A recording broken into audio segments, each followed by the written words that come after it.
সম্মান নষ্ট করতে না চাইলে এই 4টি জায়গায় চুপ থাকুন। পরে বুঝতে পারবেন যে আপনার সিদ্ধান্ত সঠিক ছিল। 1. যখন কেউ আপনার অনুভূতি বুঝে না, আপনার কষ্ট ও মন খারাপের কারণ বোঝার চেষ্টা করে না, তখন তার উপরে ক্ষিপ্ত না হয়ে চলে আসুন। 2. যখন কোনো মূর্খ বিনা কারণে না বুঝে তর্ক করে, কারণ মূর্খদের সাথে তর্কে জেতা যায় না। 3. নিজের পরিবারের ঝগড়ার কথা কখনো কাউকে বলতে যাবেন না। তামাশা, কারণ অনেকেই সেগুলোকে নিয়ে হাসি তামাশা করে আপনাকে কুটা দিতে পারে।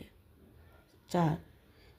যখন কোনো মানুষ আপনার উপরে রাগ দেখিয়ে নিজের মন সান্ত্বনা দিতে চেষ্টা করে, তখন তার সাথে তর্ক না করে সরে আসাই বুদ্ধিমানের কাজ।